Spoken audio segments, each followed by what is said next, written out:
नमस्कार, जय हिंद, जय भारत। भारतीय अवाम ताकत दल अपने भारतीय भाई बहनों अर्थात अपने देश भारत की जनता अर्थात अपनी भारतीय अवाम से भारतीयता आधारित आपसी श्रद्धा, भारतीयता आधारित आपसी स्नेह, भारतीयता आधारित आपसी प्रेम, भारतीयता आधारित आपसी अखलाक मोहब्बत, भारतीयता आधारित आपसी सहयोग, भारतीयता आधारित आपसी सम्मान, भारतीयता आधारित आपसी एकता, भारतीयता आधारित आपसी भाईचारा तथा भारतीयता आधारित आपसी सद्भाव को समझने व उसे आत्मसात करके वैसा ही और उसी अनुसार आचरण एवं व्यवहार करने हेतु और इसकी अहमियत और महत्व को प्रत्येक देशवासी को समझाकर उसे अपनाते हुए वैसा ही और उसी अनुसार आचरण एवं व्यवहार करने हेतु और प्रत्येक देशवासी को अपना ही भारतीय भाई बहन मानकर, समझकर और अपनाकर उनके साथ वैसा ही और उसी अनुसार आचरण एवं व्यवहार करने हेतु सतत, सदैव और हमेशा अदब के साथ, आदर के साथ अर्ज करता है, विनती करता है। ये परसों जो कार्यक्रम बीजेपी ने करवाया था रिपब्लिक भारत से, और काफ़ी हमारी आवाम ये कह रही है कि जो भारतीय अवाम ताकत दल का जो ये वसूल है, जो सिद्धांत है कि राष्ट्र सर्वोपरि और हमारी जो जनता है, हमारे जो भारतीय भाई बहन है, या हमारी जो आदरणीय भारतीय अवाम है, वो सर्वोपरि है और ये बराबर इस बात को कहती रहती। अब देखिए, उन्होंने एक स्टिकर लगा दिया कि राष्ट्र सर्वोपरि का जो परसों कार्यक्रम जो परसों का कार्यक्रम था, जो कि बीजेपी ने रिपब्लिक भारत टीवी चैनल से करवाया, लेकिन स्टिकर इन्होंने लगा। देखिए, इनकी जनता के साथ धोखेबाजी जरा देखिए, बीजेपी वालों की भी और जो रिपब्लिक भारत है उसकी भी। राष्ट्र यदि सर्वोपरि है तो हमारे आदरणीय भारतीय भाई बहन भी जरा बहुत सहज से अनुमान लगा सकते हैं, अंदाज कर सकते हैं कि जो राष्ट्र को कहता है कि भारत तेरे टुकड़े होंगे और भारत की बर्बादी तक जंग जारी रहेगी, जिस पार्टी में ये शख्स हो, ये तत्व हो और या ये कन्हैया कुमार हो, उस पार्टी को लोगों को बुलाना क्या उनके राष्ट्र सर्वोपरि का वो जो चस्पा किए हुए हैं वो कार्यक्रम के लिए क्या उसको दिखाता है? ऐसे ही चैनल वाले देश को धोखा दे रहे हैं, देश को धोखा दे रहे हैं। और उसमें खास करके बीजेपी के जो मंत्री पीयूष गोयल और स्मृति ईरानी का वही है कि इसने जो है राहुल गांधी को तो हरा दिया, अमेठी से भी भगा भी दिया, जाकर उसको शरण मिली वायनाड में। लेकिन बीजेपी का उस पर इतना दबाव है स्मृति ईरानी पर कि राहुल गांधी के लाख देश के खिलाफ गद्दारी करने के बावजूद भी इतना उस स्मृति ईरानी में नैतिक साहस नहीं देखा गया कि उस गद्दार राहुल गांधी को ये गद्दार बोल सके। और ये सवाल कब हो रहा है कि वो लगाए हुए हैं राष्ट्र सर्वोपरि। यदि राष्ट्र सर्वोपरि है तो राष्ट्र की ही बात की जाए, बीजेपी की नहीं। जो राष्ट्र के साथ गद्दारी करता है उसकी जो है उसको गद्दार बोला जाए। लेकिन स्मृति ईरानी हो, चाहे पीयूष गोयल हो, चाहे जो कोई भी हो, इनकी जरा इन सबों का जो जो जरा राष्ट्रवाद हमारे सभी आदरणीय भारतीय भाई बहन जरा देखें कि उस राहुल गांधी को ये गद्दार नहीं बोलते। अब सवाल ये है, और इसके बाद महंगाई के विषय में भी भारतीय अवाम ताकत दल ने अपने इसी YouTube के माध्यम से अपनी आदरणीय भारतीय अवाम को बताया था कि कम से कम GNPC के द्वारा लूट कर जमा किए हुए काले धन, और इस चीज़ को सिर्फ मैं कहता तो ठीक है कि भाई मैं अपनी ओर से कह रहा हूँ, मोदी महोदय ने खुद जो है वादा किया था 2014 के चुनाव में कि इस कांग्रेस ने इस देश को बहुत लूटा है और इतना लूटा है कि यदि भोपाल में एक लिख करके जीरो बढ़ाया जाए तो वो जीरो या शून्य बढ़ते बढ़ते दिल्ली तक पहुंच जाएगा। और ये बात सच्ची बात है। वो काफी लूट इसमें मचाई है। पिछले कुछ एपिसोडों के माध्यम से ये भी बताया गया है कि जहां लगभग यानी 200 सालों में अंग्रेज जो है इस देश को $45 ट्रिलियन 45 ट्रिलियन डॉलर यदि उसको रुपए में बदला जाए तो मैंने 36 से लेकर 37 जो है वो 36 लाख से लेकर के 37 लाख करोड़ बनता है। इस GNPC ने, इस कांग्रेस ने अपने 60-65 सालों के अंतराल में इसने 12 लाख से लेकर के 13 लाख करोड़ की लूट मचाई है। और यदि इसको अंग्रेजों के बराबर समय मिल गया होता इस देश को लूटने का तो उतने समय में ये 45 की जगह 55 या 60 ट्रिलियन डॉलर ये सब लूटे होते। अब सवाल है कि जो उसने लूटा उसके जो उसने डकैती डाली वो तो अलग से। मोदी जी माहौल क्या बनाए हैं, सिर्फ 2014 में बोले कि कांग्रेस ने बहुत लूटा है, इसके बाद वो सुट हो गए और अपनी कही हुई बात को वो निकल गए। और अब इसके बीजेपी के जितने सुपर सालार हैं, अब चूंकि उनके पास साधन है, तमाम प्रवक्ता हैं, मीडिया उनके साथ है, पत्रकार उनके साथ हैं, तो अब ये कहना शुरू कर दिया कि मोदी जी ने तो बहुत खोजा कालाधन, उनको कालाधन मिला नहीं, और सिर्फ इसलिए कि इस GNPC को बचाना है। इस बीजेपी का कोई और एजेंडा है ही नहीं, सिर्फ एक एजेंडा है कि इस GNPC गांधी नेहरू परिवार चांडाल चौकड़ी काकस की रक्षा भी करनी है, इसके पापों को भी ढकना है, इसके लूटे हुए माल को भी ढकना है। और यदि वो आरोप लगाती है बीजेपी के ऊपर घोटाले उल्टे कि ये बीजेपी के ज़माने में घोटाला हुआ, तो उसको स्वीकार भी करना है।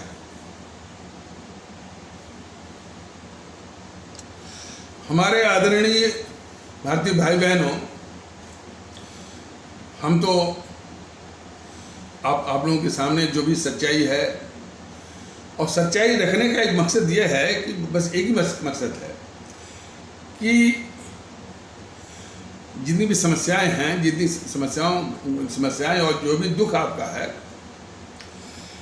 उसकी जड़ में आप जो लोग वोट करते हैं इन देश के दुश्मनों को, वही इसकी जड़ में है। वो अच्छा, और इसका काफ़ी आवाम में इसका आभास भी नहीं है। ये समस्या तो अपने स्थान पे है, क्या समस्या है कि हमारी आवाम जो है, जो इस समाज हमारी आवाम में वो विवेकशीलता, वो समझने की ताकत, वो देखने की ताकत कि भाई ये समाज का शत्रु है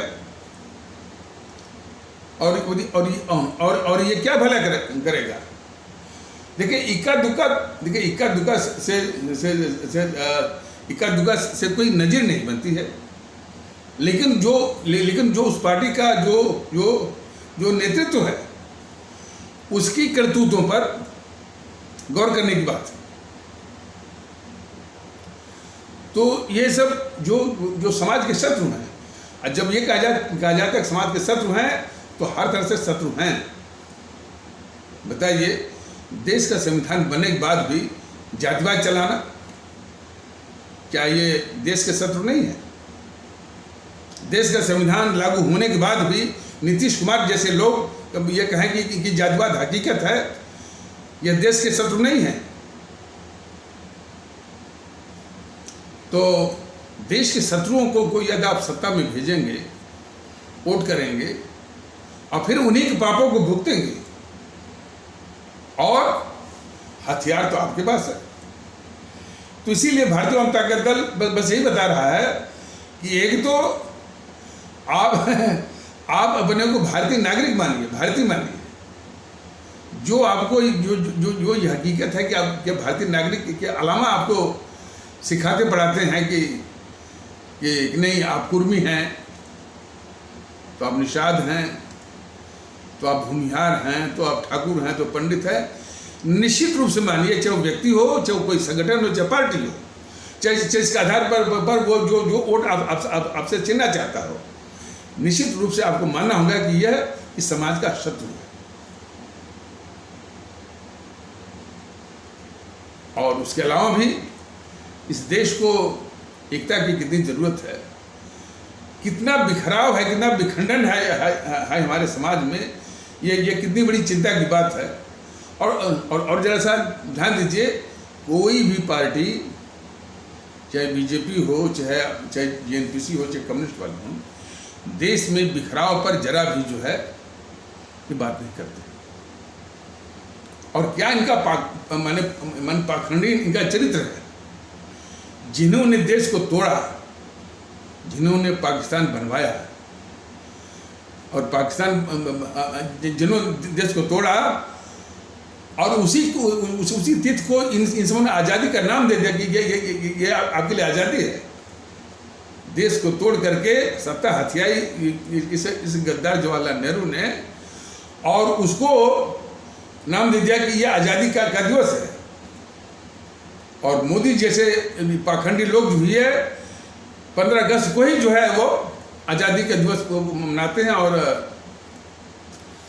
लाल किले के प्राचीर से वो भाषण करते हैं। कभी कभी वो मुंह से निकाल देते हैं कि नहीं, हमारा तो वास्तविक जो है वो आज़ादी के दिवस जो है 21 अक्टूबर है, क्योंकि 21 अक्टूबर को ही हमारे नेताजी सुभाष चंद्र बोस ने जो 21 अक्टूबर 1943 को ही हमारे नेताजी सुभाष चंद्र बोस ने आज़ाद भारत की स्थापना की थी। मुंह से कह देंगे, लेकिन वही पाप, और उसी पाप को जस्टिफाई करने के लिए वो करते चले जाएंगे, और लोगों को मानसिक रूप से नजरबंद, गुलाम, अमृत महोत्सव, फलाने महोत्सव, ढिकाने महोत्सव। तो ऐसी शक्तियों से हमारे देश में निजात चाहिए। जो भारतीय जनता दल कहता है कि भाई जो है इन सारी शक्तियों से इस मुल्क को और आवाम को निजात चाहिए इनसे। तो परसों का जो कार्यक्रम था रिपब्लिक भारत में, राष्ट्र सर्वोपरि में, और ये पत्रकार भी समाज के शत्रु हैं। महंगाई की बात होती है, बस बोल देते हैं कि महंगाई तब भी थी। महंगाई तो थी, इसमें कोई शक ही नहीं है। महंगाई को सबसे ज़्यादा बढ़ाने वाले, महंगाई थोपने वाले जो है ये जेएनपीसी वाले हैं। लेकिन जीएनपीसी के गलती को दिखा करके आप भी वही गलती करें, यह अधिकार आपको नहीं मिलता है ना। और उससे भी बड़ी बात है कि इस महंगाई का उपाय भी है, ऐसी थोड़ी उपाय नहीं है, वो उपाय आप करना नहीं चाहते हैं क्योंकि आपकी मंशा है इस देश की जो लुटेरी डकैत जो है जीएनपीसी को, आपका एक ही लक्ष्य है कि इसको बचाना है, इसको बचाना भी है और उसके लूटे हुए माल को भी बचाना है। भारतीय जनता दल ने कई बार कहा है कि कम से कम सोनिया राहुल के नाम से जो काला धन है, जो आज की तारीख में करीब 180 से लेकर 200 लाख करोड़, 180 लाख करोड़ या 200 लाख करोड़, वही ला दीजिए और जो है जहां आपको छूट देना है, डीजल में देना है, कहां देना है, और महंगाई आ सकती है। बशर्ते आपकी मंशा तो साफ हो। सिर्फ ये कह देना कि वो कांग्रेसियों के जमाने में था, फलाना था, ढिकाने था, इससे आपको करेंगे। अरे आपके पास तो पैसा है, लेकिन ये जो है वो रिक्शा खींचने वाले जो भारतीय भाई बहन हैं, मजदूर भारतीय भाई बहन हैं, उनको जो है इस समय जो है मैं समझता हूँ कि 3-4 साल में चौगुना बढ़ गई है महंगाई, चौगुना।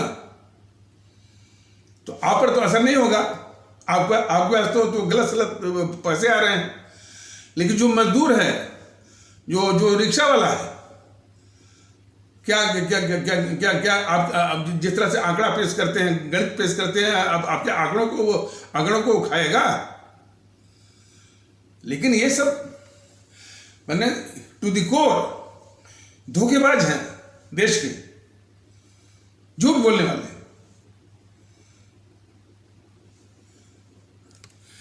जो ये बात भारतीय अवाम ताकत दल कह रहा है कि इनका वो ला करके कम से कम ये राहुल और सोनिया का, जो सोनिया के नाम से जो काला धन है, जो कि 180 लाख से लेकर 200 लाख करोड़ तक है, उसी को ला दीजिए और जहां जहां आपको सब्सिडी देनी है, छूट देनी, दे करके महंगाई को कम लाइए। और इनकी मंशा तो तमाम तरीके हैं। ये देखिए, ये मैंने वो किसी चीज की कीमत को कंट्रोल करने में चार एजेंसियां होती हैं मुख्यतः। पहले होते हैं जमाखोर, जमा या आढ़तिया टाइप का, तो जिनको बोलते हैं होल्डर। तो होल्डर हुए, और फिर दूसरे हुए मुनाफाखोर, प्रॉफिटियर, और तीसरे हैं काला बाजारी करने वाले, ब्लैक मार्केटियर, और चौथे हैं सट्टा बाजारी करने वाले, स्पेकुलेटर्स। इसको कोई भी हमारे भारतीय भाई बहन पता करेंगे, इस दुनिया में 90 से 95% जो जीएनपीसी के ही लोग हैं। जीएनपीसी ने हर जगह अपनी गंदगी और अपने एजेंट जो है वो बिठा रखे हैं। कश्मीर फाइल जो फिल्म थी, जो कि कोई जेएनयू का उसमें प्रकरण दिखाया गया है कि भाई मोदी जी भले बन गए हैं ये प्रधानमंत्री, लेकिन पूरा इकोसिस्टम तो मेरा ही है, कहाँ जाएंगे वो? तो उसी का नमूना है कि चाहे आढ़तिया हो, चाहे स्पेकुलेटर हो, चाहे काला बाजारी करने वाले हों, सब के सब जो है जीएनपीसी वाले ही हैं। तो जब तक इनको नियंत्रित आप नहीं करेंगे, वो जो है मैंने चीज़ों की कीमतें जो है वो नियंत्रित वो कैसे होंगी? क्योंकि आपके मन में है ही नहीं जनता के प्रति जो जवाबदेही होनी चाहिए, जो कि और जनता के दुखों के प्रति जो है संवेदनशीलता होनी चाहिए, वो बिल्कुल नहीं है, नाटक है। तो बताया जा रहा था कि भारतीय जनता के दल जो जो जो कहा कि भाई कम से कम सोनिया राहुल का जो कालाधन अपला दीजिए, लेकिन ये बिंदु भारतीय आवाम ताकत दल के अलावा कोई भी पार्टी नहीं करती। न अखिलेश बोलता है, न उसका कोई चमचा आता है, वो अनुराग भदौरिया, ये एक ही सांस में क्या बड़बड़ बोलता रहता है, एक सांस नहीं लेता है कि महंगाई बोलता है, महंगाई महंगाई महंगाई महंगाई बोलता है। ये नहीं कहता है कि इस कांग्रेस इस जेएनपीसी कांग्रेस के सोनिया और राहुल के द्वारा लूटे हुए काले धन को लाओ, सब्सिडी दो, महंगाई कम करो। और ऐसा क्यों नहीं? चूंकि वो एक ही थाली के चट्टे बैठे हैं। क्या समाजवादी पार्टी और क्या कांग्रेस, दोनों एक साथ। तो हमारे जो भारतीय भाई बहन हैं थोड़ा सा ठीक से पहचाने, और अपने भारतीय भाई बहनों से यही निवेदन है कि मान लीजिए आज हम 4 साल से आपको जगा रहे हैं, सत्ता पर ये बैठे हैं, आप इनको वोट आप दे रहे हैं, इनके कुकर्मों को आप भुगत भी रहे हैं, हथियार आपके पास है। आखिर यह दुविधा या त्रिविधा यह कब तक चलेगा? देश तो आपका है ना, कि इन दुष्टों का है। इन दुष्टों का तब है जबकि आप अपना विवेक जो है ठीक से वो प्रयोग नहीं करते। वो विवेक आपको प्रयोग करना होगा कि नहीं भाई, देश हमारा है और सभी लोग अपने हैं, सभी जो देशवासी है अपने ही भारतीय भाई बहन है। और जो इसमें विभेद की बात करता है, चाहे वो व्यक्ति हो, चाहे संगठन हो, चाहे नेता हो, चाहे कोई पार्टी हो, वह इस देश का शत्रु है। उदाहरण के लिए बिहार में जो एम वाई समीकरण की बात करता है, चाहे लालू हो, चाहे तेजस्वी है, चाहे तेज प्रताप हो, वह बिहार का ही नहीं, इस देश का घातक शत्रु है वो। तो अब चूंकि अभी आपको इनसे निजात पानी है, तो थोड़ी सी जिम्मेदारी थोड़ी सी ज्यादा आपके कंधों पे आ गई है। और वो जिम्मेदारी बड़े आसानी से उस जिम्मेदारी का निर्वहन हो सकता है, लेकिन वो विवेकशीलता जो है हमारी जो आवाम है, भारतीय आवाम है, वह इस विचार से कि हमारे लिए राष्ट्र सर्वोपरि हो, और हमारी जो भारतीय आवाम है, जो हमारे भारतीय भाई बहन हैं, वो सर्वोपरि है। और ध्यान रहे कि जितने अच्छे माने विचार हैं, ये विचार है कि भाई राष्ट्र से सर्वोपरि, लेकिन इन जो देश के दुश्मन जैसे ये बीजेपी है, बीजेपी बड़ी खतरनाक दुश्मन है। इनके लिए वो शब्द है, स्टिकर लगा देंगे राष्ट्र सर्वोपरि, और इसमें सबको बुलाएंगे कि उस पार्टी को भी बुलाएंगे कि भारत तेरे टुकड़े होंगे, इंशाअल्लाह भारत बर्बादी तक जंग जारी रहेगी। उस पार्टी जो है, जिस पार्टी में ये है कन्याकुमार, उस पार्टी को भी बुलाएंगे और उस पार्टी के साथ खुशी बहस भी करते हैं सब। और उस पार्टी के गद्दार राहुल गांधी को ये गद्दार भी नहीं करते। इनकी कली तो धीरे धीरे खुल रही है कि जब सामने मैंने हमारे भारतीय भाई मान देख रहे हैं कि राहुल गांधी गद्दारी कर रहा है, इस तरह की प्रतिक्रियाएं भी आ रही हैं। अब प्रतिक्रियाएं जनता से आ रही है कि जनता ये करे कि भाई हम क्या सोच करके वोट दिए थे मोदी को कि ये हमको जो है इन कांग्रेसियों से निजात दिलाएगा। अब देखिए इसकी हालत जो है, उन्हीं कांग्रेसी और उन्हीं गद्दार कांग्रेसी हो या उन्हीं गद्दार जो राहुल गांधी की रक्षा कर रहा है ये। और जो रक्षा कर रहा है वो इतनी बेहयाई के साथ ये मोदी जी को भी मालूम है कि मान लीजिए, और बातें तो छोड़ दीजिए, 2004 से लेकर 2014 तक 35 से 40 लाख करोड़ की लूट है जो आपका है ना, ये तमाम घोटाले हैं उसमें। 2G स्पेक्ट्रम है, और आपका CWG है, कॉमनवेल्थ गेम वाला, इसरो का है, आदर्श सोसाइटी है, कोयला है, और अगस्टा वेस्टलैंड वो हेलीकॉप्टर का है, पनडुब्बी घोटाला है, तमाम घोटाले। तो ये खबर आई थी कि इसमें कम से कम इन GNPC वालों ने 35 से लेकर 40 लाख 35 से लेकर 40 लाख करोड़ तक की लूट इन्होंने किया हुआ है। और बीजेपी ने खुद जो है महीने वो संसद भी बंद कराया था। जब सत्ता में पहुंच गए तो आज कह रहे हैं कि हमने बहुत खोज लिया और कहीं काला धन मिला नहीं। ये सिर्फ बहयाई नहीं है, ये इस मुल्क के साथ बहुत बड़ी गद्दारी और धोखेबाजी है। और कौन? राष्ट्रवाद के नाम पर, राष्ट्रवाद का मुखौटा ये पहने हुए हैं।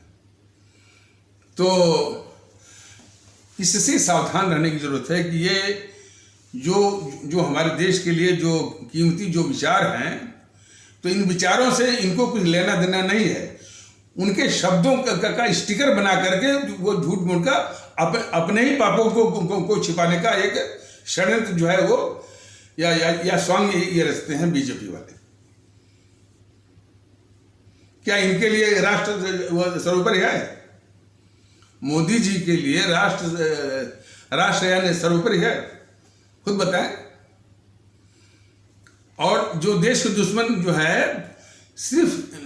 सिर्फ राजनीतिक पार्टियां ही नहीं कि GNPC है, कांग्रेस है, सपा है, और RJD है, बसपा है,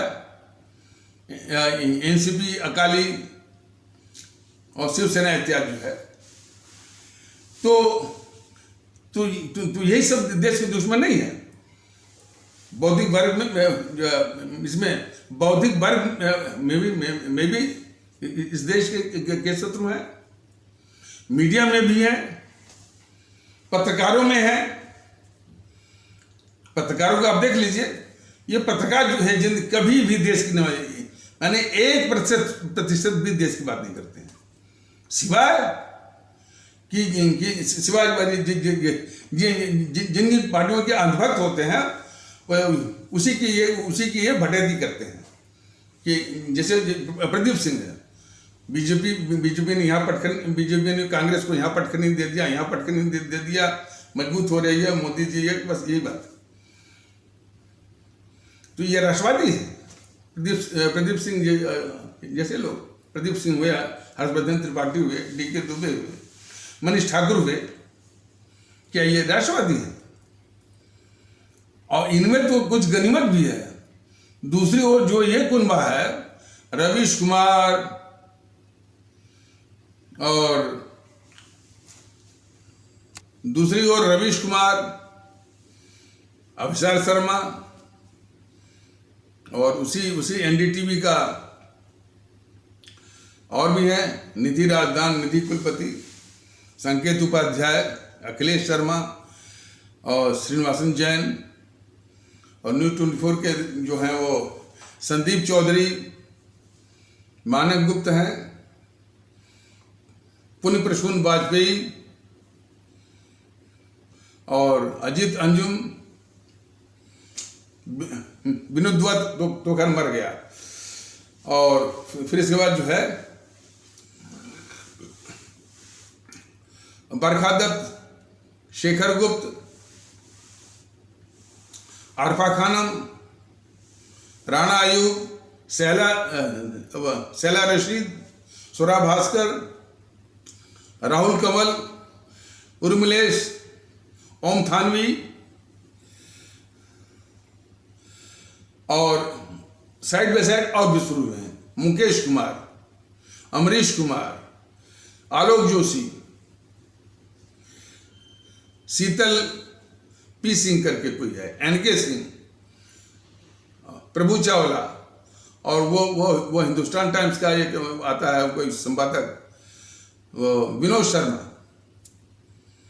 ये सब छटे हुए इस देश के दुश्मन हैं, जो कि दिन रात जो है इसी में लगे रहते हैं कि किस प्रकार ये अभिशाप राहुल जो है वो प्राइम मिनिस्टर बने। छटे हुए देश के दुश्मन इनके जो भी आप इनके परिचर्चा आप जरा सुनिए। सिर्फ जो है राहुल कैसे वापस आए, इसी का षड्यंत्र हर वक्त आपको मिलेगा। अब सवाल यह है कि बताया गया है कि आखिर ये इतने छठे हुए देश के शत्रु जो है बिल्कुल पाले जा रहे हैं मोदी जी के सरकार के तत्वाधान में। अब तक ये बोल रहे थे कि ये राष्ट्रवादी हैं, अब वो घूम करके भारतीय अवाम ताकत दल के जो विचार है कि राष्ट्र सर्वोपरि है, इसका एक स्टिकर जो चुरा करके स्टिकर चिपका करके बैनर लगा करके फिर वही बीजेपी जो है अपने पापों को ढक रही है।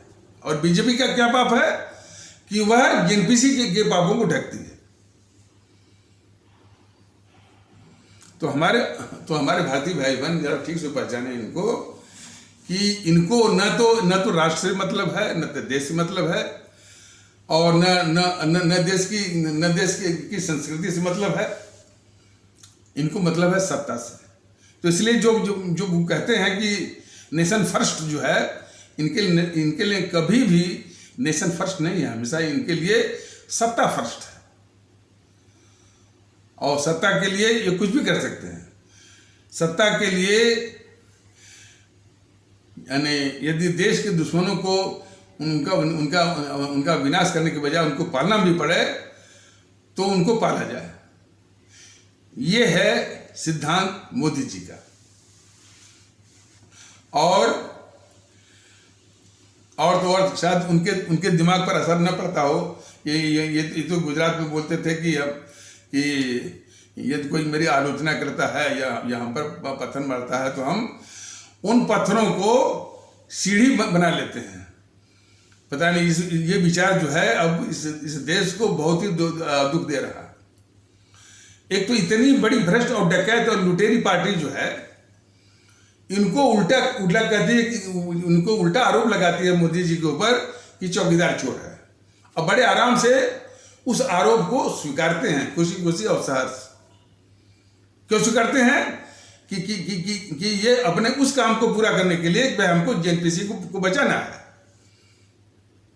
और कल ही मैंने एक जो है मीडिया में, सोशल मीडिया में मैंने देखा कि वो जयराम रमेश ये उल्टा आरोप लगा रहा है वो जो है स्मृति ईरानी के ऊपर कि वो भ्रष्टाचार में डूबी हुई है। अब ये वक्त आ गया है ना, इनको समझने के लिए अब मतलब कि एक उदाहरण आपको बता रहे हैं। जैसे कोई फौजदारी का कोई मामला हो, क्रिमिनल केस हो, उस वकील को मालूम है कि ये बहुत जघन्य हत्यारा है, मालूम है, लेकिन चूंकि उसने मोटी फीस ली हुई है तो तमाम तरह के कुतर्क वो गढ़ेगा और कानून में जो लूपहोल हैं, जो कमियां हैं, उसको जो है उसका शोषण करेगा, दोहन करेगा और कानूनी दावपेच का वो इस्तेमाल करेगा। और वो जघन्य अपराधी को ब्रूटल मतलब कि ब्रूटल मर्डरर को छुड़ा लेगा अदालत से, कोर्ट से। तो जरा हमारे भारतीय भाई बहन जरा कल्पना करें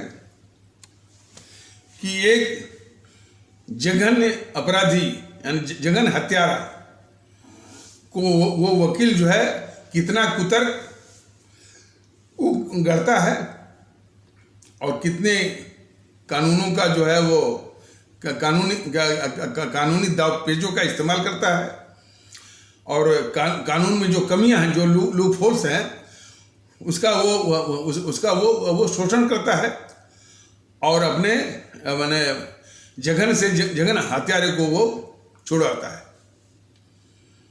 तो कल्पना ये करिए कि ये जो जीएनपीसी है, इसका नेहरू जब सिर्फ सत्ता हथियाने के लिए इस देश को बांटा, इसको देश को बांट करके फिर उसको नाम क्या दिया कि आज़ादी आपको मिली है। हालांकि अंग्रेजों को भगाने में न तो गद्दार जवाहरलाल नेहरू का हाथ है, न तो गद्दार मोहनदास करमचंद गांधी का हाथ है। अंग्रेज जो है सिर्फ जो है भारत से जो भागने को मजबूर हुए, सिर्फ जो है नेताजी सुभाष चंद्र बोस और उनके आजाद हिंद फौज के कारण। तो अब ये चीजें जो है धीरे धीरे सामने आ रही हैं। अब तो न्यूज चैनल भी ये स्वीकार करने लगे हैं कि अंग्रेज यहाँ से जो भागे हैं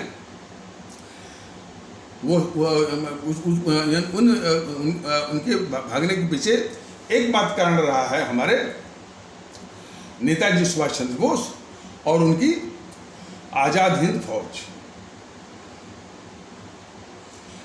तो अभी कुछ इनके झूठ का पर्दाफाश हो रहा।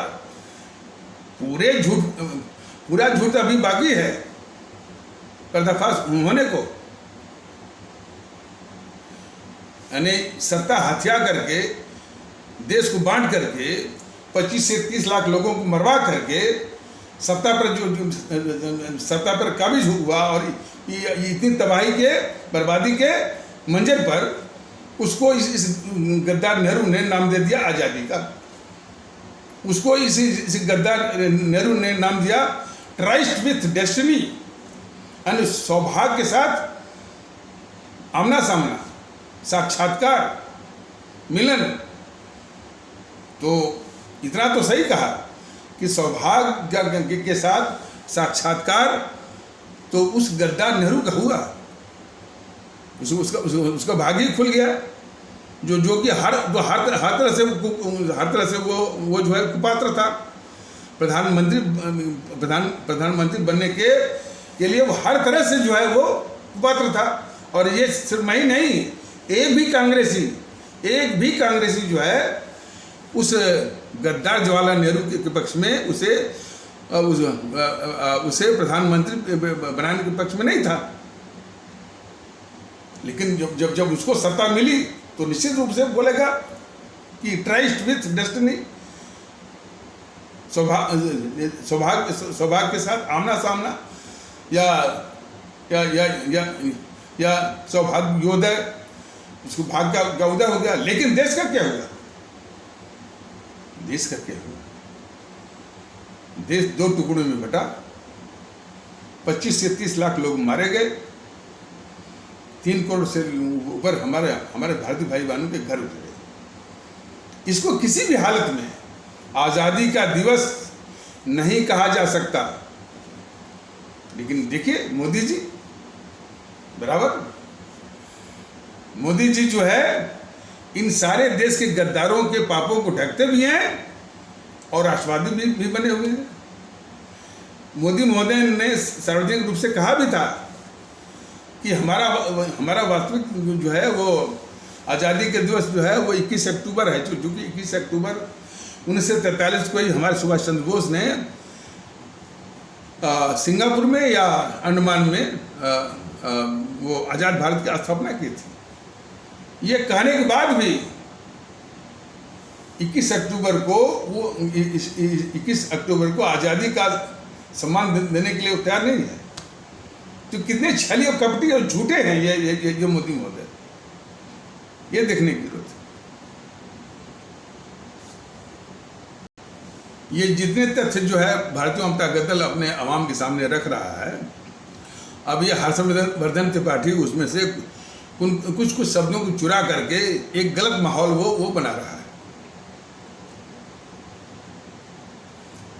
ये बताया गया है कि भाई इस देश के साथ बहुत बड़ी नाइंसाफ़ी हुई और इस नेहरू को जो प्रधानमंत्री जी जिसने बनवाया गद्दार मोहनदास करमचंद गांधी, और जो कि हर तरह से वो कुपात्र था। अब उसका थोड़ा सा टुकड़ा कि सरदार पटेल के पक्ष में इतने 15 में से 12 प्रांतीय इकाइयाँ थी, ये तो होता है।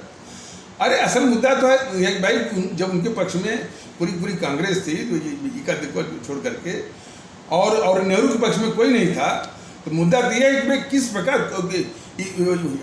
मतलब उस बड़ी साजिश की बात तो कर भैया, जिस साजिश के तहत जो है जिसके पक्ष में मैं 15 में से 12 जो प्रांतीय इकाइयाँ उनके पक्ष में है, उसको दबा करके ये गद्दार मोहनदास करमचंद गांधी उसको प्रधानमंत्री बनवाता है, जिसके पक्ष में कोई कांग्रेसी है ही नहीं। इसकी बात कर तो हर्षवर्धन त्रिपाठी जैसे लोग इस पर नहीं बात करेंगे। सिर्फ एक दो टुकड़ा उठाया और उसका नाम किया, दीवार छुई और फिर वो 9-2-11 हो गए। तो इस प्रकार भारतीय जनता दल के हर एक मुद्दे को उसको छुआ, उसकी दीवार छुई और जो है इसके बाद जो वो फूट लिए। इस तरह की भी ये हर्षवर्धन त्रिपाठी जैसे लोगों की साजिशें चल रही हैं। और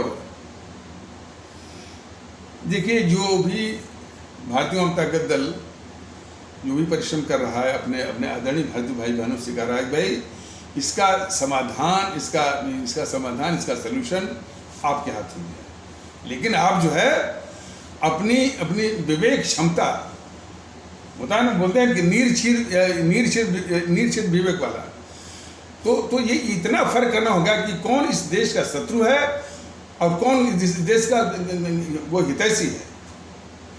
आप जो है देश के शत्रुओं को अपना हितैषी जो हमने कहते मान नहीं बैठे हैं, स्वार्थवश उनको समझ बैठे हैं। इतना जातिवादी ये समाजवादी पार्टी वो जो है पार्टी तब भी उसको अभी जनवरी के विधानसभा चुनाव में 130 वोट मिले नहीं, 130 जो है जो उसके एमएलए जो है वो चुन के आए।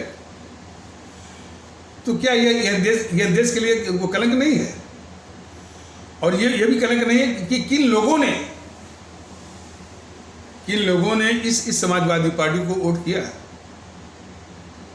इतनी घोर जातिवादी, और जातिवादी ही नहीं, जबकि देश विरोधी, भारत विरोधी जो ताकतें जब कोई कामयाबी हासिल करती हैं, जैसे तालिबान जो है जब कब्जा किया अफगानिस्तान के ऊपर, तो हमारे देश में जो छुपे हुए जो बोलते हैं कि स्लीपर सेल जो टाइप के जो गद्दार हैं, वो अपना चेहरा जो है दिखाने लगे। तो वो चेहरा दिखाने वालों में असदुद्दीन ओवैसी है। अब इस पर आते हैं, और इस समाजवादी पार्टी के जो है शफीकुर रहमान वर्क और एसटी हसन।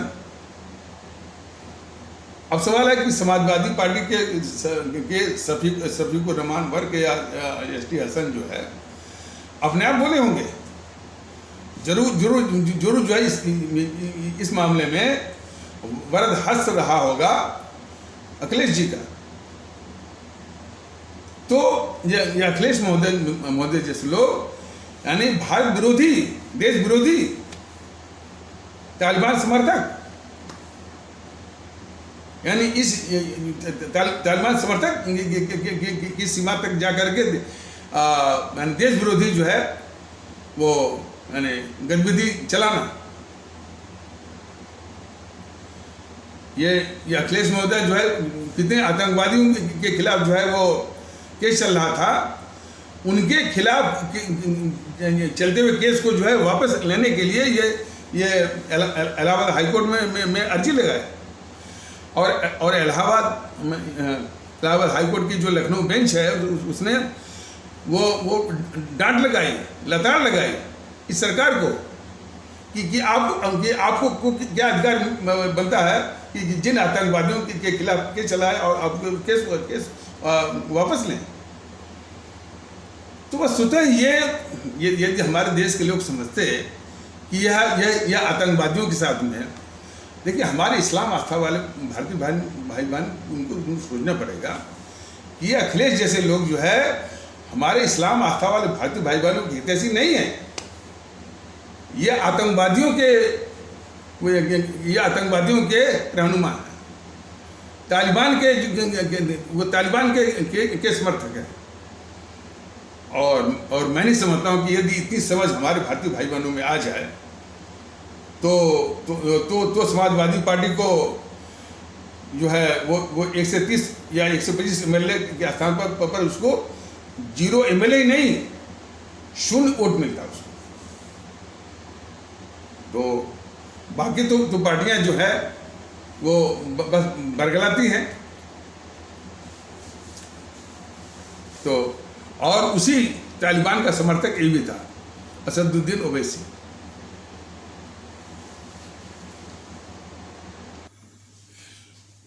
असदुद्दीन की पार्टी के कुछ लोग जो अपने सिखा पढ़ा करके जो छुटभइयों को भेजते हैं भारतीय आवाम ताकत दल के पदाधिकारी के पास, या कभी कभी जो कमेंट लिखते हैं सोशल मीडिया पर, तो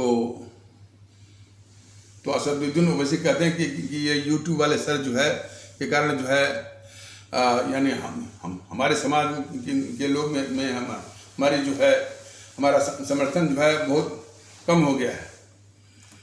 अब हम असदुद्दीन की समझ पर हम क्या बताएं? कितनी बार बताया गया है कि यह देश संविधान से चलता है और उसका एक ही समाज है, भारतीय समाज।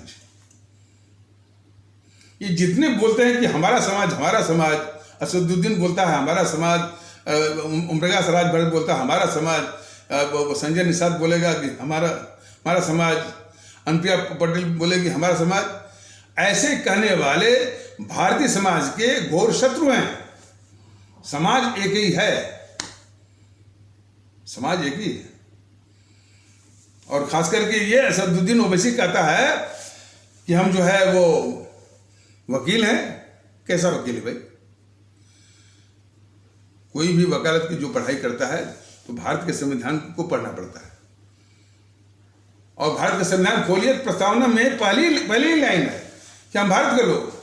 तो असदुद्दीन ओवैसी अपने देश के लोगों को भी बताए और जिनके लिए वो कहता है उनको भी बताए कि वो इस देश में मुसलमान है कि भारतीय है।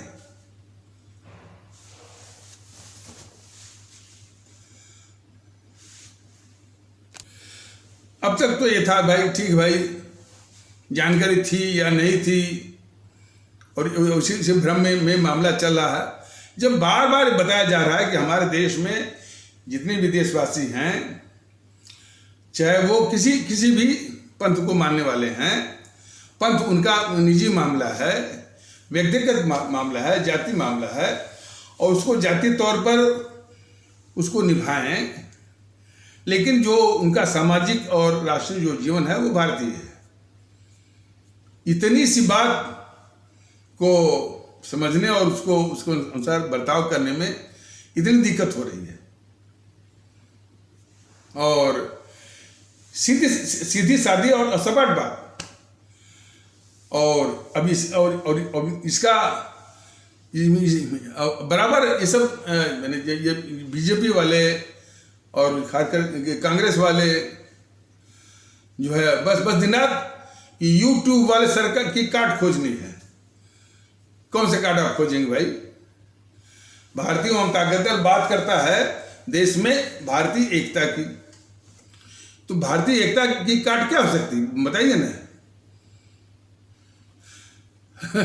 भारतीय एकता की काट क्या विखंडन से होगा?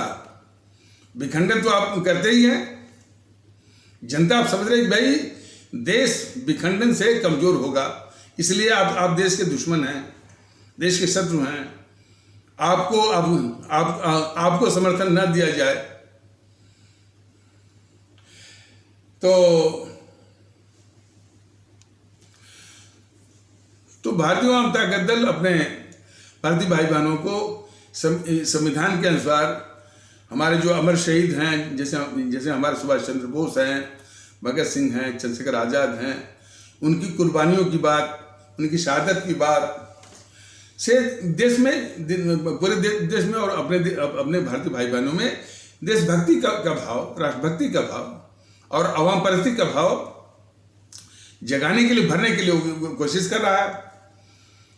इसको बीजेपी वाले कह रहे हैं, बीजेपी के जितने भी नेता हैं, चाहे मोदी हो, चाहे वो नड्डा हो, चाहे कोई भी हो, कि एक कोई यूट्यूब पर बैठ गए हैं, लोगों को बरगला रहे हैं। भैया बरगला तो तुम रहे हो भैया। इस देश को जरूरत है भारतीय एकता की, और तुम हमेशा जो है इसी जुगत में हो कि हिंदू एकता की। बताइए, हिंदू एकता मतलब जो है हिंदू एकता का मतलब भारतीय समाज में विखंडन। मुस्लिम एकता का मतलब भारतीय समाज में विखंडन। तो इस देश को जरूरत है जो है भारतीय एकता की, लेकिन ये अभी भी मान नहीं रहे हैं। और हमारे आदरणीय भारतीय भाई बहन, आप जान लीजिए, ये मानेंगे भी नहीं, ये अपनी आदतों से मान नहीं सकते। इनमें ये दो समस्या है। इनमें ये गुमान है कि हम जो है वो ये जो पांथिक या सांप्रदायिक बातों में इनको उलझा देंगे देशवासियों को, और उसी में ये उलझ करके जब ये उलझ जाएंगे तो ध्रुवीकरण हो जाएगा, और ध्रुवीकरण हो जाएगा तो अपने आप जो है वो वोट इसको मिल जाएगा, बीजेपी को। और कहीं तो लोग इसकी भी शिकायत आती है, वो ये बीजेपी के लोग डरवा भी रहे हैं। बीजेपी के लोग माने हिंदू सनातन आस्था वाले भारतीय भाई बहनों के तबके में डरवा रहे हैं कि अरे भाई बीजेपी को वोट दो, नहीं तो हिंदुत्व नहीं बच पाएगा, गजवा हिंद आ जाएगा, दारुल इस्लाम आ जाएगा। ये इनकी हालत है। ऐसे लोग जो है इस समाज के लिए, इस देश के लिए कितने बड़े कोढ़ है, लिप्रेसी हैं।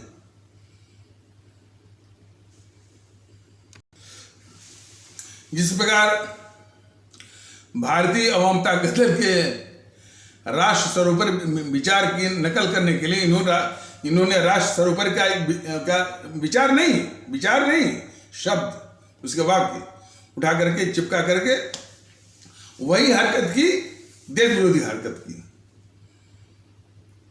जरा हमारे भारतीय भाई बहन, आदरणीय भारतीय भाई बहन, जरा सा इसको और ठीक से समझें। भारतीय अवाम ताकत दल का जो विचार है कि राष्ट्र सर्वोपरि ये विचार है, तो इनको विचारों से मतलब नहीं है। इन्होंने उस शब्द को, उस वाक्यांश का बस वो स्टिकर बस लगा दिया, राष्ट्र सर्वोपरि। और जो प्रोग्राम किया उसमें वही अपने पापों को ढकना। अब सवाल यह है कि भारतीय अवाम ताकत दल का इनका ये भी विचार है कि अवाम सर्वोपरि, तो अवाम सर्वोपरि का भी स्टिकर वो लगा सकते हैं। इतनी उनकी क्षमता ही नहीं है।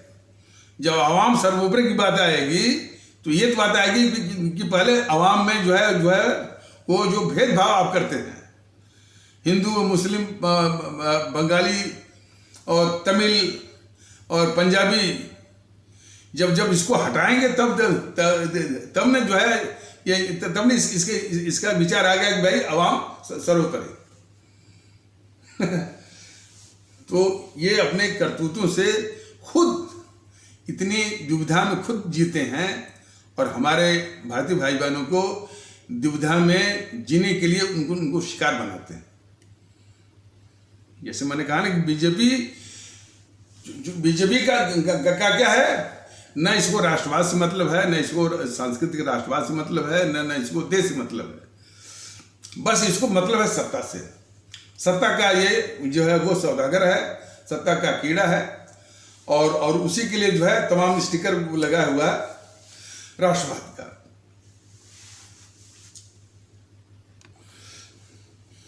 बीजेपी के राष्ट्रवाद का मतलब क्या, मैंने जो उनका सारांश है कि जिन देश के दुश्मनों का नाश करके अपने देश को महफूज किया जाए, सुरक्षित किया जाए, जो कि राष्ट्रवाद कहता है, वो करने के बजाय ये देश के दुश्मनों को पालना, उसकी रक्षा करना, उसके पापों को ढकना, उसके आगे घुटने टेकना और उसके लूटे हुए माल की भी रक्षा करना, ताकि उन्हीं पर चर्चा करके उन्हीं को दिखा करके उनको वोट मिलेगा, सत्ता मिलेगी और सत्ता का भोग करेंगे।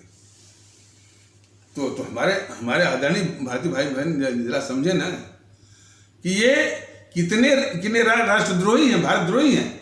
सिर्फ सत्ता के लिए जो है जिन देश के दुश्मनों का विनाश करना चाहिए उसको ही पाल रहे हैं और उनकी रक्षा कर रहे हैं। और इतना ही नहीं, इनके बीजेपी के सिखाए हुए जो छुटभइये हैं, पता नहीं कहां से सनातन सनातन सनातन सनातन, यह तो पहले भी बताया गया है कि जो सनातन सनातन वह अब जरा इनको ध्यान से देखिए। ये सनातन का एक भी गुण, एक भी वो कैरेक्टरिस्टिक, एक भी चरित्र दिखता है कि ये सनातन के। सनातन को तबाह करने वाले यही तत्व हैं सर। सनातन हमारा कितना उत्तम या सर्वोत्तम विचार था, आदर्श था, दर्शन था, जो कि विश्व भर में सबको आज भी है, आज भी लोग मानते हैं। इसका प्रसार होता, लोग मानते, लेकिन लोग इज्जत करते हैं इसकी। लेकिन कम से कम जो विचार है क्रिश्चियनिटी का, इस्लाम से, और काफी लोग इसे प्रभावित होते हैं। लेकिन इन्हीं तरह के तत्वों ने उस सनातन को तबाह किया और उसी में से मैंने परेशान होकर के, ऊब करके 3 पंथ और निकले। सबसे पहले बौद्ध पंथ, फिर इसके बाद जैन पंथ, इसके बाद वो सिख पंथ निकला। तो ये वही तत्व हैं, सिर्फ अपने स्वार्थ के लिए। और कौन से तत्व हैं, और कौन से तत्व हैं कि अपने स्वार्थ के लिए चाहे सनातन पंथ का नुकसान करना हुआ और चाहे देश का नुकसान करना हुआ, इससे वो पीछे नहीं हटते हैं। बस सिस्टम पर काबिज होना, सत्ता पर काबिज होना, ये इनका मकसद रहता है। तो ये खतरनाक बहुत होते हैं। इनसे हमारे देश के लोग, खास करके हमारे हिंदू सनातन आस्था वाले भारतीय भाई बहन बहुत सावधान है। एक तर्क वो दिया जाता है कि सब, कभी हमको भी सुनने को मिलता है कि सब जो ये मोदी के खिलाफ, भाई मैं किसी के व्यक्तिगत रूप से खिलाफ नहीं हूँ, मैं किसी के भी व्यक्तिगत रूप से खिलाफ नहीं हूँ, और जो है किसी के भी व्यक्तिगत रूप से खिलाफ होने का कोई सवाल ही नहीं उठता। लेकिन हाँ, जितने भी देश के दुश्मन हैं किसी भी रूप में, प्रधानमंत्री के रूप में हो, जो है राहुल के रूप में हो, चाहे वो जयराम रमेश के रूप में हो, चाहे ये पत्रकारों के वेश में हो, चाहे वो प्रदीप सिंह के बेस में हो, चाहे वो हर्षवर्धन त्रिपाठी के बेस में हो, भारतीय वामता दल किसी को छोड़ेगा नहीं, किसी को नहीं छोड़ेगा। चाहे वो पुष्पेंद्र कुलश्रेष्ठ के बेस में हो, चाहे वो असदुद्दीन ओवैसी के बेस में हो, चाहे वो यति नरसिम्हानंद के बेस में हो, चाहे वो वामन मिश्रन के बेस में हो, भारतीय वामता दल किसी को छोड़ने वाला नहीं है। जितने भी देश के दुश्मन समाज में जो नफरत फैलाते हैं, विखंडन जो करते हैं, भारतीय वामता दल छोड़ेगा नहीं। और वैसे भारतीय वामता दल का किसी से भी व्यक्तिगत रूप से किसी से भी कुछ भी लेना देना नहीं है। हमको तो प्रेरणा हमारे जो संत कवि गोस्वामी तुलसीदास से मिली है। जब वो कहते हैं कि जाके प्रिय न राम वैदे ही तजिए ताहि कोटि वैरिसम यद्य परम स्नेही। ये बहुत बड़ी बात उन्होंने बोली थी। उनका ये कहना था कि आपका कोई अभिन्न मित्र हो, अभिन्न यार हो, रिश्तेदार हो, लेकिन यदि आपको पता लग गया कि ये आपका अभिन्न मित्र यार और या आपका रिश्तेदार जो है, इसको प्रभु राम जी प्रिय नहीं है, जिस वक्त पता लग गया उसको तुरंत, माने जो आपका अभिन्न होते हुए भी तुरंत जो है करोड़ों दुश्मन के समान तो तुरंत उसको त्यागिए। तो हमको जो है वही संत कवि गोस्वामी तुलसीदास की प्रेरणा के अनुसार कि हमारा प्रिय हो सकता है, हमारे प्रिय वो राहुल भी हो सकते हैं, मोदी भी हो सकते हैं, असदुद्दीन ओवैसी भी हो सकते हैं, वामन मिश्रा भी हो सकते हैं, लेकिन जिस वक्त पता लगा कि ये हमारे देश के दुश्मन हैं तो इनका विनाश करना जरूरी है। यही बात जो है भारतीय वाम ताकत दल अपने सभी आदरणीय भारतीय भाई बहनों को बता रहा है, समझा रहा है और विनती कर रहा है। जितनी भी समस्याएं, हाँ, अब जैसे अब उल्टा जो है जयराम रमेश जो है, इतनी बड़ी डकैत पार्टी का वो नेता जो है, उल्टा जो स्मृति ईरानी और बीजेपी पर आरोप जो है भ्रष्टाचार का वो लगा रहा है। अब तो ये तो आपस में ये निपटे हैं बीजेपी वाले वो जयराम रमेश से। तो अब राहुल क्या क्या बकता है उसके बाद छोड़िए, उसके बकने पर मजबूत जितना बकता है वो देश के खिलाफ ही बकता है, वो देश के खिलाफ ही बोलता है। कभी बोलेगा कि भारत देश ही नहीं है, राष्ट्र ही नहीं है। कभी बोलेगा कि हमने जो है इस भारत में जो है वो केरोसिन आयल छिड़क दिया है, पेट्रोल छिड़क दिया है, बस माचिस लगाने की देर, और वाकई में उसने माचिस लगा दिया, वो अग्निपथ के नाम पर लगा दिया इसने माचिस। और कई ट्रेनें हमारी जो नई ट्रेनें जो LBH के कोच, LBH जो मॉडर्न कोचेज होते हैं हमारे रेलवेज के, वो जलाए गए। तो हर वक्त इसे राहुल गांधी का देश विरोधी गतिविधियां रहती है और देश को तोड़ने वाला। तो यही भारतीय वाम ताकत दल कर रहा है कि हमारे जो केरल के हमारे भारतीय भाई बहन हैं, या इसके बाद कर्नाटक के भारतीय भाई बहन, इसको जो है उसकी इस यात्रा को भंग करें, इसको काले झंडे दिखाएं कि देश के तोड़ने वाले राहुल गांधी वापस जाओ। अब उसको भी खबरें ये मिलाई है कि ये जो राहुल गांधी का भारत जोड़ो यात्रा है, यह बीजेपी वालों के द्वारा वो स्पॉन्सर्ड है।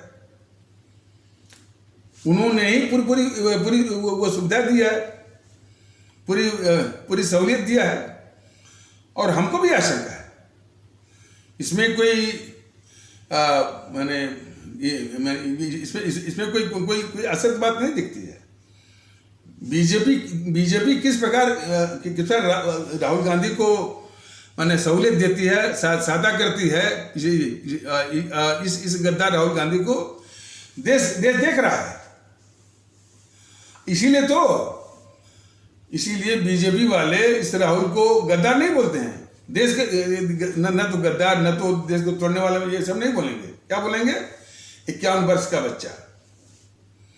बस इनकी बातों से आप समझ जाइए, बीजेपी वाले के वक्तव्य से, जो देश का गद्दार हो, जो देश को तोड़ने वाला हो, उसको ये बीजेपी वाले बोलते हैं 51 वर्ष का बच्चा। अब बताइए, मान लीजिए कि भाई जो देश के लिए बहुत खतरनाक हो, देश का गद्दार हो, और उसको ये साबित कर रहे हैं बीजेपी वाले कि नहीं, ये देश का गद्दार नहीं है, ये तो बच्चा है और ये 51 वर्ष का बच्चा है या 52 वर्ष का बच्चा है। तो जब एक बार आप बच्चा के रूप में आप इसको मान लीजिए, तो कैसे मानेंगे कैसे मानेंगे कि यह देश का गद्दार होगा? यही साजिश चल रही है बीजेपी की, इसी इतने खतरनाक देश के दुश्मन राहुल गांधी को बचाने की, यही है। तो जो अपने को राष्ट्रवादी कहता है, वो हमारे देश के खतरनाक दुश्मनों को किस तरह से बचा रहा है, ये देखने वाली बात है। जिसमें सर्जिकल स्ट्राइक हुई तो बीजेपी वाले बहुत हल्ला किया कि देखिए ये राहुल गांधी जो है उसका सबूत मांग रहे हैं। तब भी बीजेपी वालों ने ये नहीं कहा कि ये राहुल गांधी देश का गद्दार है, जो कि हमारी जो हमारी जो सेना है उसके शौर्य पराक्रम को नीचा दिखाने के लिए, उसका मनोबल तोड़ने के लिए ये सबूत मांगता है, यह सबूत मांगने वाला देश का गद्दार है। ऐसी बात बीजेपी वाले नहीं बोले, बस बोले कि भाई ये सबूत मांग रहे हैं और ये राजनीतिक रूप से परिपक्व हैं, इमेच्योर है, नासमझ है, पप्पू है। जैसा कि इसके पहले भी बताया गया है कि आप YouTube पर आप अब चले जाइए, पप्पू माने राहुल गांधी को पप्पू मानते हुए कितने चुटकुले आपको मिल जाएंगे। वो सब के सब जो है बीजेपी वो स्पॉन्सर वाले हैं, ताकि यानी राहुल गांधी को पप्पू के रूप में ही उसको उसी खांचे में, उसी ग्रुप में समझिए, गद्दार मत मानिए। तो बहुत बड़ी साजिश कर रही है ये बीजेपी जो है राहुल गांधी को मैंने गद्दार न माना जाए, उसको बचाने के लिए। तो जो राहुल गांधी जैसे गद्दार को जो बीजेपी बचा रही है, तो ये राष्ट्रवादी हैं,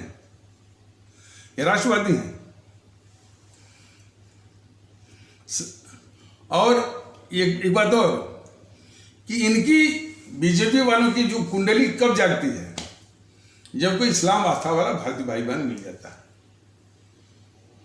तो बस हिंदू जागो, बस नाम इनका है भारतीय जनता पार्टी, और इनके तमाम सिपा सालार जो है हिंदू जागो, हिंदू जो है वो मरा नहीं है, डरा नहीं है वो, और जो है वो हिंदू जागो। इस देश में सारे भारतीय भाई बहनों को जगाने की जरूरत है कि वो अपने भारतीय समझे और भारतीयता के आधार पर बर्ताव करें, देश में एकता लाएं, इसकी आवश्यकता है।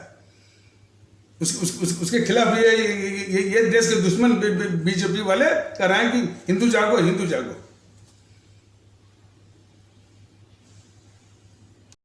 और हिंदू जागो का मतलब क्या है, उन्हीं से पूछिए। सिर्फ इस्लाम आस्था वाले भारतीय भाई बहनों के खिलाफ नफरत का माहौल बनाओ, यही उनका है। तो कितने खतरनाक ये दुश्मन हैं, बीजेपी में छुपे हुए देश के दुश्मन। हिंदू एकता, हिंदू जागो, फलाने जागो। मैं नहीं कहता कि इस तरह के खतरनाक तत्व सिर्फ हिंदू सनातन में है, मैंने इस्लाम आस्था वाले भारतीय भाई वो बहनों में भी है। सारे मुसलमान एक हो जाओ, हैं? ये असदुद्दीन क्या है? देश में भारतीय एकता की क्या आवश्यकता है? और ये मूर्ख राज करा कि सारे मुसलमान एक हो जाओ। तो इस तरह के जितने भी तत्व हैं जो कि हिंदू जागो, मुसलमान जागो, मुसलमान एक हो जाओ, और उसी की एक दुम है, एक पूंछ है, ये पुष्पेंद्र कुलश्रेष्ठ। तो यह भी देश का बहुत बड़ा गद्दार है। अब तो हाँ, वो और उस दिन दिख भी रहा था, जो राष्ट्र से सर्वोपरि, जिस पुष्पेंद्र कुलश्रेष्ठ ने कभी राष्ट्र को ऊपर कभी माना नहीं, जिस गद्दार कुलश्रेष्ठ जो है कभी भी राष्ट्र को हमेशा सनातन, राष्ट्र के ऊपर सनातन इसी की बात करता रहा। वो उस गोष्ठी में मैं भाग ले रहा था कि राष्ट्र सर्वोपरि। जो बीजेपी राष्ट्र को सर्वोपरि कभी मानती ही नहीं है, हमेशा इसके लिए जो सर्वोपरि क्या है, सत्ता। नेशन फर्स्ट तो मुंह से बोलते हैं मोदी जी, लेकिन कभी भी इनकी कारगुजारियों से जरा भी आपको नहीं लगेगा, नहीं दिखेगा कि नेशन फर्स्ट इनके लिए है, सत्ता इनके लिए फर्स्ट।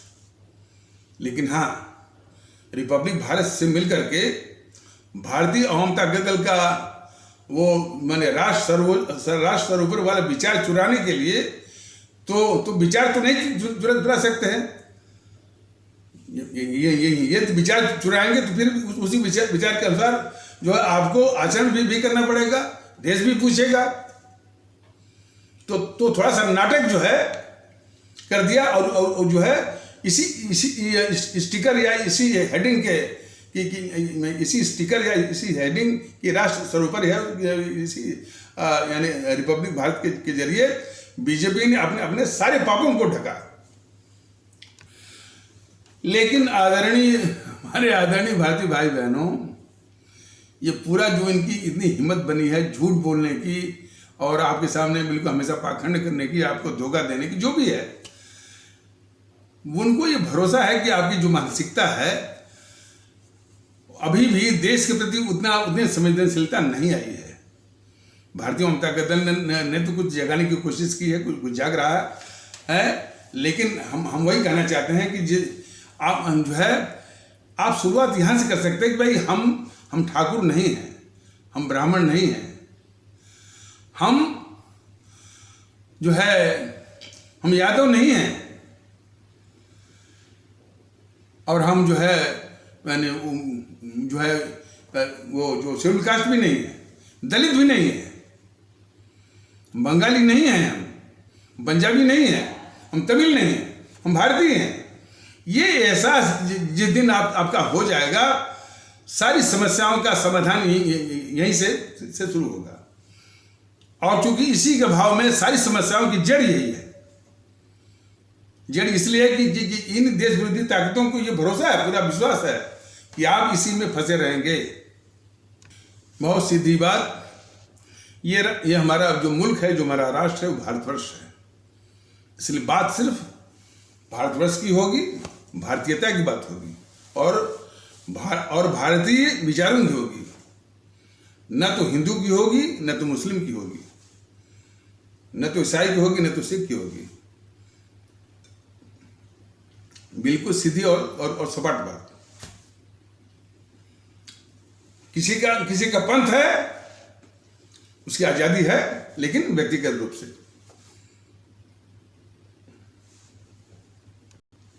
इसी को जगाने के लिए हमारे परम आदरणीय राष्ट्र महानायक, राष्ट्रभक्त शिरोमणि नेताजी सुभाष चंद्र बोस ने यही तो कहा था कि तुम मुझे खून दो, मैं तुम्हें आज़ादी दूंगा।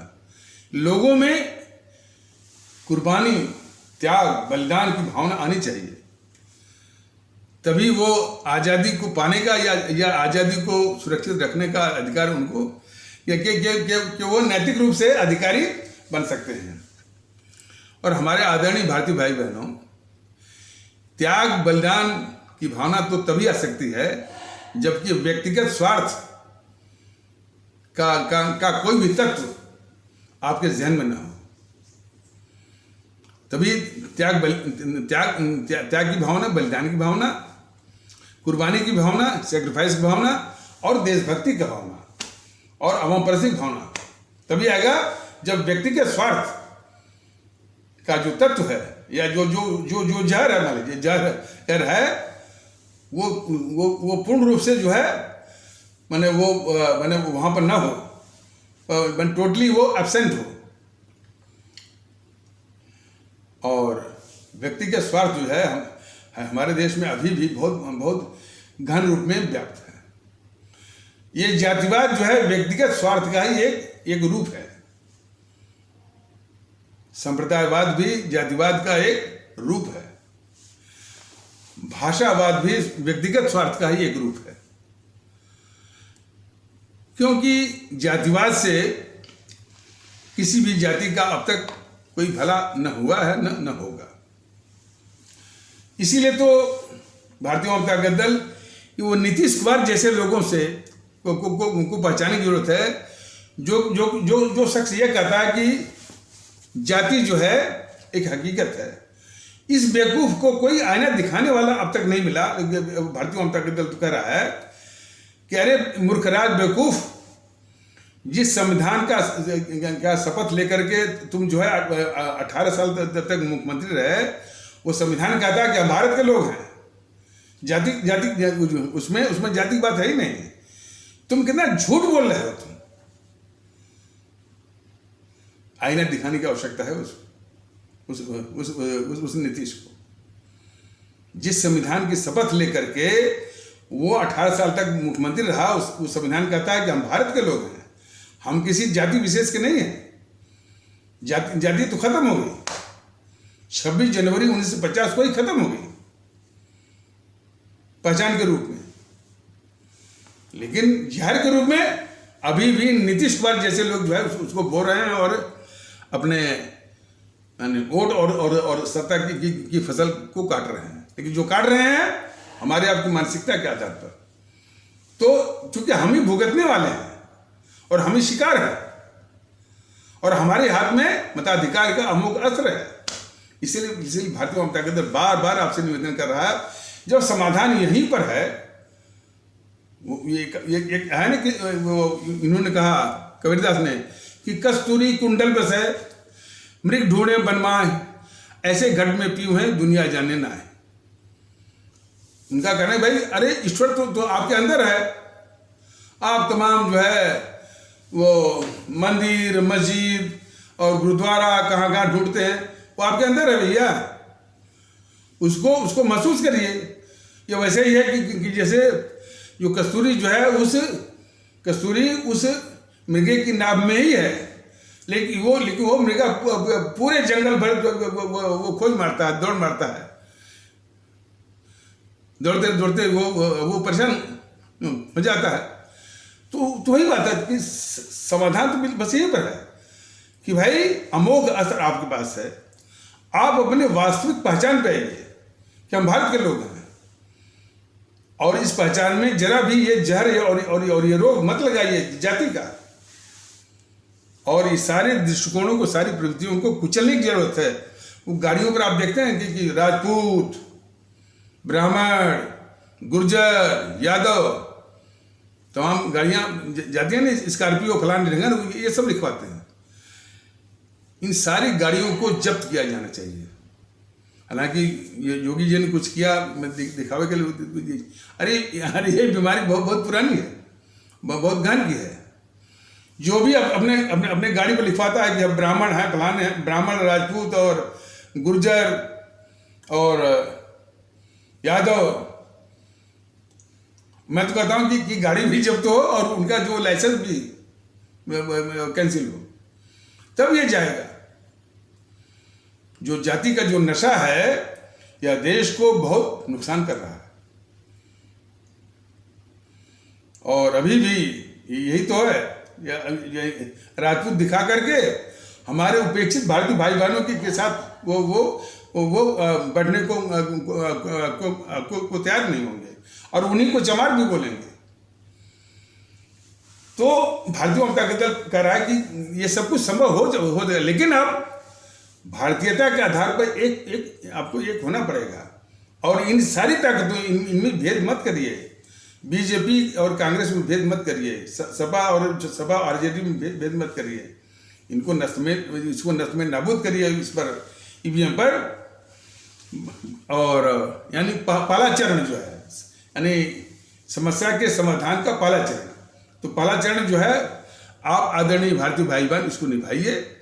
और यदि आपने अपने आशीर्वाद से सत्ता का उपकरण ये दे दिया, बाकी काम जो है भारतीय अवाम ताकत दल का रहेगा, जो कि पूरे देश में भारतीयता का माहौल लाएगा। और देशों में यही माहौल है। अमेरिका में अमेरिकन माहौल है, जापान में जापानी माहौल है, ब्रिटेन में ब्रिटिश माहौल है। यही अभागा देश है, सबसे अभागा, और इसकी एक जो है ऐतिहासिक वो पृष्ठभूमि है। तो भारतीयता के संबल को बिल्कुल संबल, जो भारतीयता का जो संबल है उसको हमेशा पकड़े रहिए। इसी से सारी समस्याओं का निदान निकलेगा। तो इन्हीं आवश्यक शब्दों के साथ इस आवश्यक परिचर्चा को यहीं पर विराम दिया जाता है। तब तक के लिए नमस्कार। जय हिंद, जय भारत।